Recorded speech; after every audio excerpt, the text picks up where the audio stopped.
be a millionaire in all 6 aspects of health. So we share tips to improve your physical, mental, intellectual, social, spiritual, and financial health. Today, our topic focus is physical health and cancer. Big topic for me. How did it affect my life? And I think that's the case for a lot of people. So if you've never seen Millionaires Are Made, this is the show built on the fundamental belief that every person you meet knows something you don't, and there is something to be learned from everyone out there. So in the spirit of authenticity, though, we don't talk about tips or advice before the show starts. We just keep it real, no bias, no persuasion, just 3 awesome people sharing their life journey. I don't know who these guests are. I just met them all. So we're going to bring on our first guest, Samir. Hey, Josh, Good, how you doing? Samir. So tell us, who are you, Samir? So the audience, I think, knows me by now. I'm on quite often. So my name's Samir. I'm a heart health coach. I focus mostly on heart health these days. But I'm also a PhD in anthropology. I have also a 20-year career working in NGOs. I play music. I write books. I do lots of things that you guys talk about on this show. Awesome, man. Well, what's your tip for our audience today on our physical health topic of cancer? Yeah, so there's a lot of things. So I think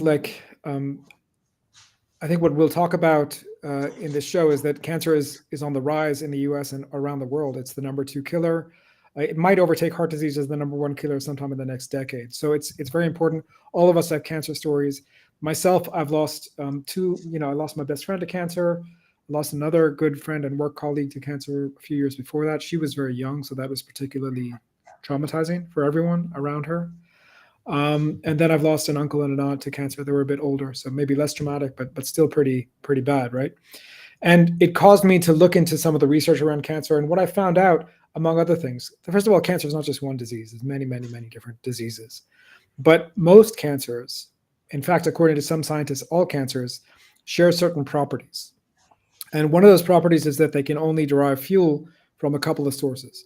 Now, most of our healthy cells can derive fuel from a number of different sources, including fats and ketones and other things. But most cancer cells, for most cancers, not all, are very glucose dependent. They need sugar. And so in our diet, there's other things we can do to never get cancer. But in our diet, if we are very sugar dependent, if we're eating a lot of sugar and carbohydrates, the truth is in our bodies, cancer cells form every day. It's just a matter of, are we going to feed them or not? So if we have a very sugar-dependent diet, that we are more likely to feed those cancers and ultimately worry from those cancers. Now, that's not to put blame on anyone who may have cancer, no judgment here, but just to say that if you're interested in avoiding and preventing things, it may be worthwhile to figure out how to get the carbs out of your life, how to divorce yourself from the Twix bar or whatever it may be, and how to, go sugar-free. That may be something you want to do to avoid to minimize your risk of developing cancer. I love the way you put it, to divorce yourself from the Twix bar. Yeah, that's a phenomenal metaphor. Our previous show was on metaphors, so you really hit it home with that one. So, I can see that it's kind of affected you personally as a lot of it, but what was the story really behind how you came across this tip, and what did that research look like? Yes. So as much of your audience knows, I was always interested in health, but I didn't know. I thought I was an expert, but I knew literally nothing. I didn't know enough to know that I knew nothing, right? But I was getting sick. My family was getting sick. I was having weird heart palpitations. My autoimmune was out of control. My wife was also having some issues postpartum after we had our daughter. Our daughter also wasn't particularly a healthy 6 or 7-year-old. So all this was annoying me because I thought I was really, I thought I was a really cool guy. I thought I knew how to care for my family and so on. And I got the chance to enroll in a PhD program. And when I did, I didn't go to the library I was meant to go to. I went to the medical library. But my background is I have degrees in philosophy and religion and anthropology. My PhD is in anthropology. And so I didn't like download the syllabus and do whatever doctors do. I was interested in the history. Like, how do we know what we know? What's the history here? And I got so pissed off because there's evidence going back 100 years that cancer, like heart disease, like Alzheimer's, dementia, these are all metabolic diseases.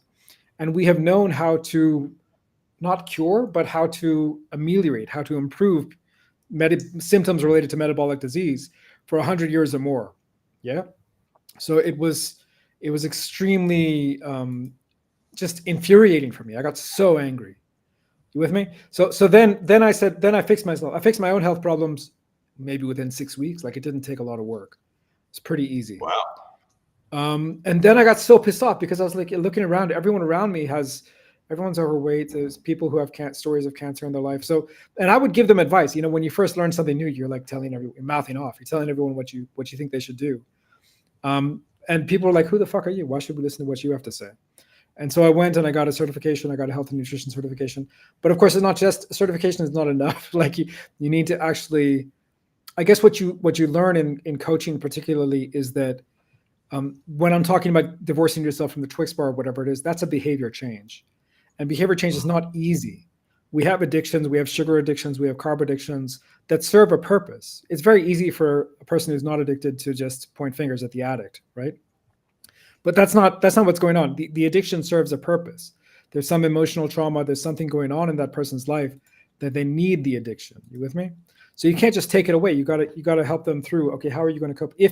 If you go from, I don't necessarily do things suddenly, although some people like to do it suddenly, but if someone decides to go from, I don't know, 5 Coca-Colas to like 1 the next day, it's like, dude, what are you going to drink? How are you going to survive with only 1 dose of sugar and, you know, one little shot of heroin or 1 shot of Coca-Cola? How are you going to do that just with tomorrow? What's your plan?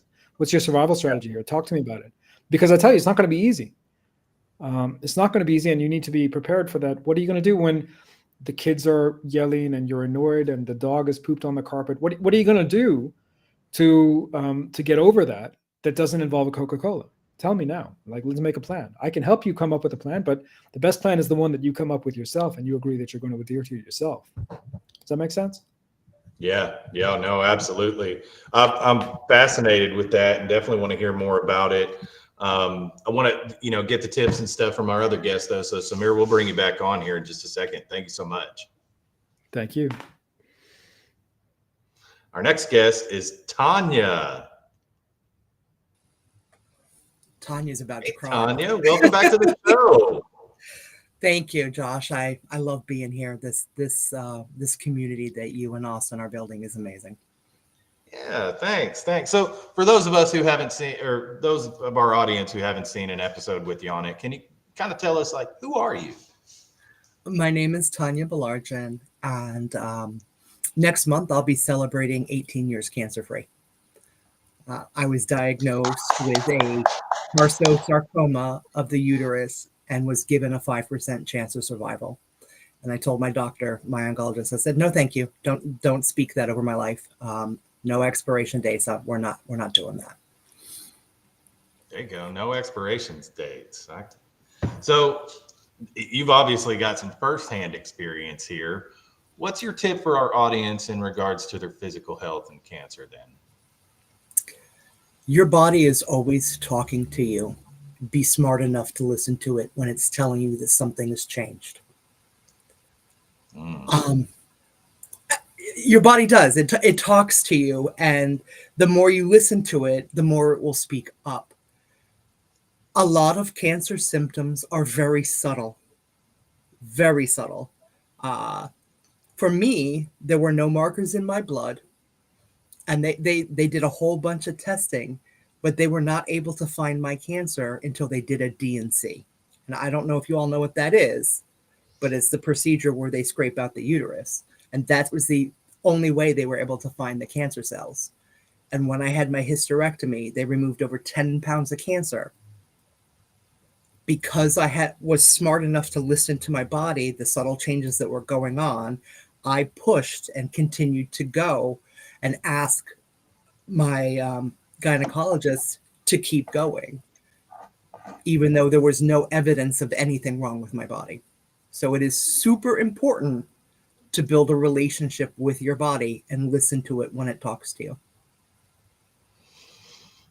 Well, and your story is phenomenal as far as that, and listening to your body. What have you learned about that as you've understood this tip more?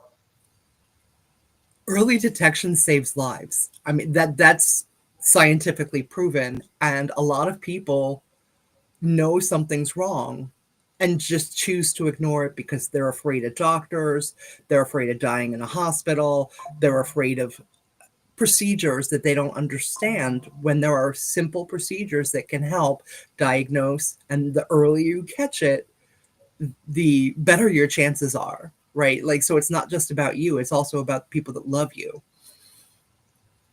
Yeah, I think that's a huge point too, is that if you're facing something like that, it's not just about you, and you're not facing it alone necessarily. It's the whole community of people that you've gathered throughout your life. So, well, thank you Yeah, so much for your story and your tip, and we'll bring you back on here in just a second with everybody where we can discuss more. Good to see you again. thank you. So I want to wrap up with our final guest. Last but not least, Mark. What's up, Mark? How are you? I'm good, Good, Josh. How you man. doing? Good. So for our audience, because I know you hadn't been on the show before, tell us a little bit about who is Mark. Okay, sure. Well, first of all, thanks for the invite, and also thanks to Tonya and Samir for their, for sharing their value there. It was really interesting to listen in then. My name's Mark. I go by my personal brand, if you like, is Metabolic Mark. And a lot of what Samir was saying, I totally resonate with. And it's actually a lot of what my philosophy is, if you like, towards health and fitness. And not just health and fitness, but holistic lifestyle, actually, really, in terms of trying to get through this life, living in a way where we can be fit, happy, and well without it having to feel like a chore or restriction or sacrifice. That's really what I like to help people with. Awesome. So in regards to our topic today here, and you've kind of heard some of the stuff from our other guests, what's your tip for our audience? So metabolic flexibility is a word that's been used a lot more these days because of metabolic health essentially being, probably in my opinion, and certainly a lot of opinions out there these days, if you go towards metabolic health, this is the real root cause of, for example, insidious weight gain, lots of metabolic disease, basically, right? So a lot of that comes down to carb dependency. Without people realizing it. I used to be exactly the same, right? So my sort of personal transformation, if you like, not so much from a physical aesthetic standpoint, but from certainly what was going on inside. I'm 41 years old now, but up until I was about 35, I was a chronic over-exerciser. And I was, guesswork around eating, trying to, what I thought was eating well, but in theory, I was eating a lot of processed food still. For example, I don't know if you guys over in the States have imitation crab sticks, but that would be like a typical go-to of mine to try and eat a non-fattening food, right? But obviously you couldn't get more Frankenstein as a type of food group. So it's just a little example of what I mean. And the transformation I've had is basically I became fascinated with nutritional anthropology and evolutionary biology. And that all started by reading just one book, which is very famous, called Sapiens. And that started that thought process. Hang on a sec. There's probably a little bit more to our story as a species than what we might think, given that we've been around for, let's say, 2 million years or so.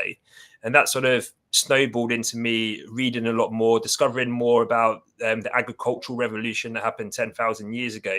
And from a genetic point of view, we just haven't caught up, in the speed of how quickly we've moved in terms of the way our diets have adapted.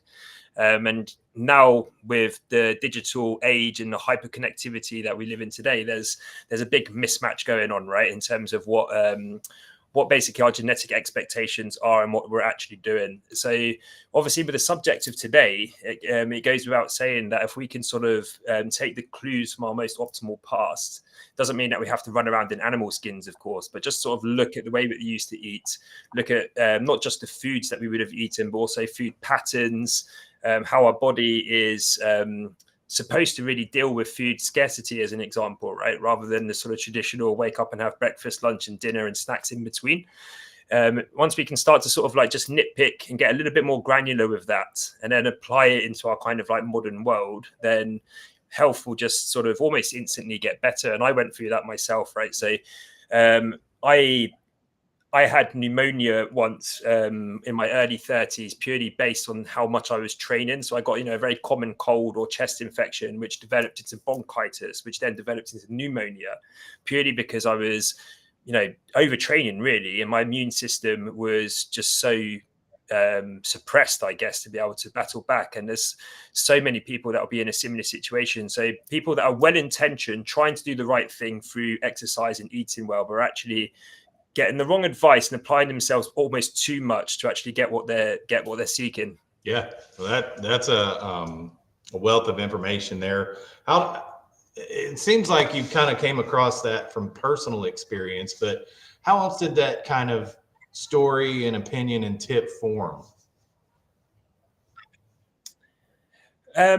Well, as I said, I went into deep study, right? So first of all, I kind of reinvented myself as I went through this personal transformation anyway. My first steps were self-experimentation.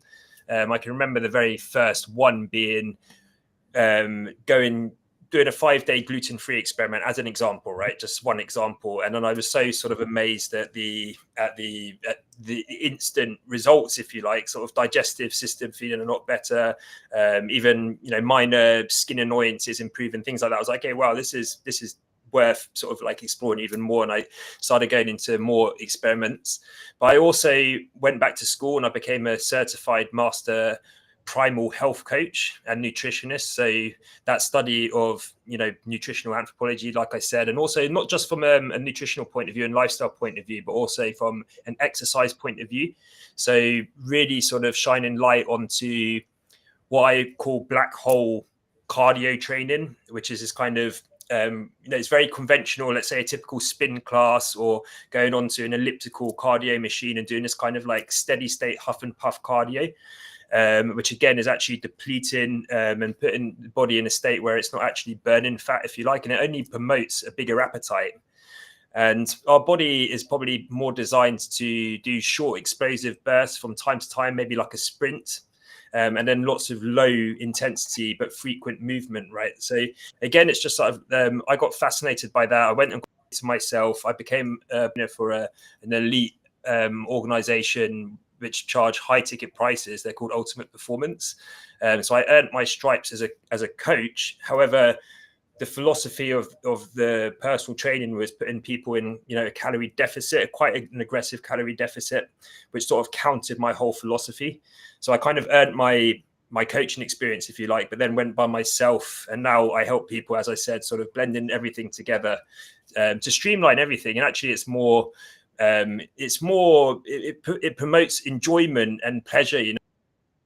We should celebrate one of the great pleasures of life, which is eating, not make it a restrictive process. And there's so many nuances to it to make it holistic in terms of well-being. And I think that we've as from a conventional standpoint, we've got it a little bit wrong. We've almost like kind of demonized certain ways of eating. We've made even exercise seem like a no pain, no gain type struggle, which it doesn't need to be at all. Awesome. Well, thanks for your insights here. I want to kind of bring everybody back on so we can discuss our tips, because I find a lot of value in this episode, having, as many people have, been personally affected in my family by a lot of cancer here. So welcome back on, guys, here. So, there's a lot of misinformation, I feel like, that's out there about cancer and even preventative or especially like treatments for cancer. What do you guys feel about all that? I can go. I feel that mind, body, spirit all needs to be in harmony.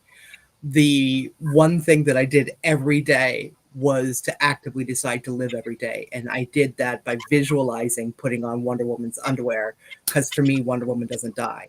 I really think you need to start with mind, and then you have to have your nutrition right up here. Like you have to, it's not, dis-ease is not just a physical thing. It really, you have to go through a whole process. You have to acknowledge the things that you did or didn't do that helped you get to where you are, and work through all of that while you're going through your chemotherapy, your radiation, your surgery, or whatever else your treatment plan is. But I feel that you also should bring in things that are like aromatherapy or Reiki. I believe in the whole East meets West philosophy when it comes to medicine. And I think that that's what the problem here in America is we have tried to separate it out and make it just this one thing, and it's not. Yeah, I think that's really powerful, Tanya. And I think there's, for all of our disease, I think there are emotional roots, trauma roots, and so on. But we also see things like, I don't think that trauma is necessarily unique to our society, but we do see that like cancer rates are skyrocketing, right? So I think in addition to the trauma is always there, no question about it. And the mental and the spiritual is always there. But in addition to that, I think things are changing in our environment that, so that just make the problem much worse. And I think we need to identify those things and take them out. What Mark said really resonated with me. I mean, it would, because I'm an anthropologist. But it's like we got to really take a hard look at what we're doing at a societal level and try and figure it out. And just to get back to what Josh said, I mean, when people are sick, unfortunately, well, two things are happening. One is the people are sick. The second is the mainstream just doesn't have the answers. Like cancer treatment mainstream cancer treatment is basically three things. It's chemo, it's radiation, and it's cut the damn thing out, right? There's a few other things that we can talk about if you want, but those are still the main thing, right? When was the first time a cancer was cut out of a patient? Darius the Great, who was the emperor of Persia in the 6th century BC, his wife had a breast cancer and ordered her guard to cut out the cancer. That's the first time it was done, right? And chemo and radiation are, World War II technologies, essentially, were still being used. So unfortunately, we don't see the kind of progress in mainstream medicine that we would like to see. And as a result, some things that sound hokey can work for people, so there's no judgment here. And things like Reiki, I think, have quite a lot of science behind them, as do many other things. But unfortunately, there's a lot of frauds and charlatans out there selling snake oil, so people got to be careful. Yeah, I agree. Go ahead, Mark. No, fascinating stuff. I wholeheartedly agree. And I also think I'm a huge believer, again, through personal experience, but also with working with many people, in terms of that power of visualization, that power of belief, that we tell ourselves, that internal dialogue, that you're eternal. I mean, it's relatively proven from placebo, right? That the power of what we're actually thinking about ourselves, even if we're not actually voicing it out loud, whatever is going on inside and whatever we're thinking about our health can kind of play out. So, I mean, one thing that I would almost advise would be to if you haven't done it before, to learn some kind of like centering exercise. It doesn't necessarily have to be called the M word meditation, but not that there's anything wrong with that, but just some kind of exercise that you can do where you're sort of telling yourself, whether it's through affirmations or just visualization alone, that your body is healthy, or if it is particular area that you're unwell or you're carrying disease, you can always put some light around there. I think there's a lot to be said in that field as well, definitely. Yeah, I think we need to be empowered as patients and people to be active in our healing, and a lot of people just give that power over to the doctor, and then when the doctor's like, you have 6 months to live, they choose to believe that, and then they lay down and don't get back up. And I've seen that personally. I had a best friend from high school who watched me go through my entire cancer journey and then get diagnosed with her own cancer, and okay, fine. And then and that's devastating, right? When you watch other people choose to accept that kind of diagnosis and just not fight it. You have to be an active participant in your health. Well said. Yeah, and kind of to back to Samir's point of like, you know, Darius being the first one to have cancer cut out, right? It's like hundreds of billions of dollars have been implemented on cancer research, and we're still using, you know, the three same techniques of getting it done. When, you know, Western medicine in particular is a lot more cut it out and deal with the problem after the problem happened than it is let's find a way to not make the problem happen in the first place.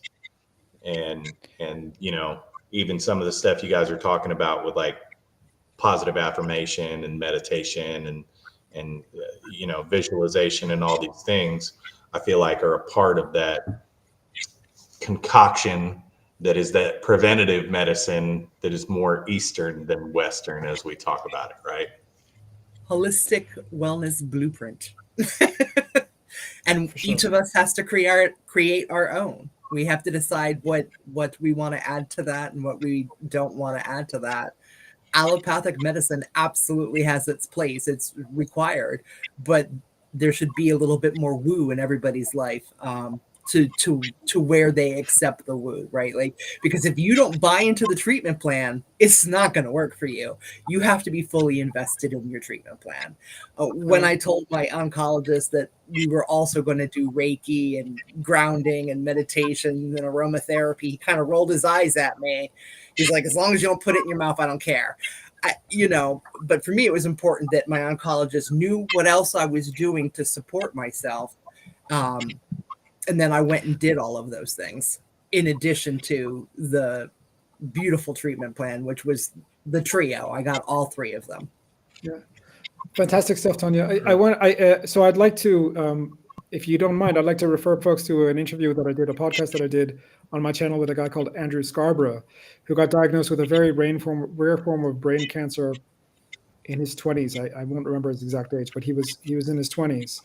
And again, he was one of those things where he was given a very short amount of time to live, and he just didn't buy it. Number one.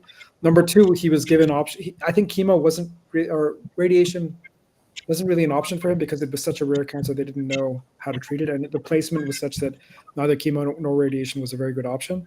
So he felt like, and he's also a PhD student like me, and he felt like he had to do his own research and he had to become his own expert. And he ended up doing things like growing his own meal grubs. This sounds a bit weird, but he researched that there was an Australian species of bug that was used by Australian Aboriginal people that was very healthy and contained the right amount of fat. He was interested in being on a very high fat ketogenic diet for his treatment protocol. I'm an expert in these things. I never heard of it till I talked with that guy. So he became such an expert that he had to, and took his own course of treatment so seriously. And here he is, after being given 6 months to live or whatever, here he is 10 or 12 years later, inspiring other people to do the same. So I think these stories, you know, if I were to get cancer tomorrow, God forbid, the first thing I would do is I'd go and listen to 100 of these stories of people who've been able to do it. Does that make sense? That totally makes sense. It made me think of another example. It's not cancer related, but it's one of the most well-known neuroscientists these days, Dr. Joe Dispenza, had an accident, I believe, when he was in his mid-20s. From memory, it's a motorcycle accident, and he broke his back, essentially, broke some vertebrae in his spine. And during when he was in hospital, after having operations, he was basically told he was never going to walk again, essentially. And over a period of a few weeks, he, again, through visualization and meditation, deep centering, he operated on himself, literally, going in, visualizing each vertebrae one by one, fixing it, putting it together. Again, from memory, I think he was talking about really profound meditations, 2-3 hours at a time. But at the end of it, he walks out of that hospital bed, and this is one of the most well-known neuroscientists in the world, that's deeply involved with sort of the quantum physics and epigenetics and things like that. Very interesting. Yeah. No, I've heard that story as well and followed Joe Dispenza pretty religiously. Well, this is kind of like wraps our show. But one thing we try to do at the end of the show every time is create a daily challenge of something simple and quick that we can do every day to elevate our health in regards to our topic. So what's something you guys think that us and our audience can do as a challenge daily to elevate our physical health in regards to our topic today? How about 30 seconds or 2 minutes of mindfulness? Envision your best, and the prompt can be, close your eyes and envision your healthiest, your best self in the morning, and then try and live up to that person for the rest of the day. That's beautiful. Yeah, I think that's phenomenal. Appreciate that, Samir. That's a really great challenge. I also want to thank some of the people who aren't here today with us, our sponsors for helping our show happen: Jesse Lewis, Sarah Mag Jones, Craig Siskowski, and you, Samir, who are with us here making our show possible. So thank you guys so much, and have an amazing rest of your day. Thanks, I have Josh. like one Thank you. thing to say. Thanks, Josh. Sure. Schedule your routine exams. Just schedule them, whether you want them or not. Schedule them and go to them. Whether it's your mammo, your colonoscopy, whatever, just schedule it and go to it. It could save your life. Thanks, Tanya. I appreciate that, and that's a great advice. So, from all of us here at Millionaires Are Made, take care.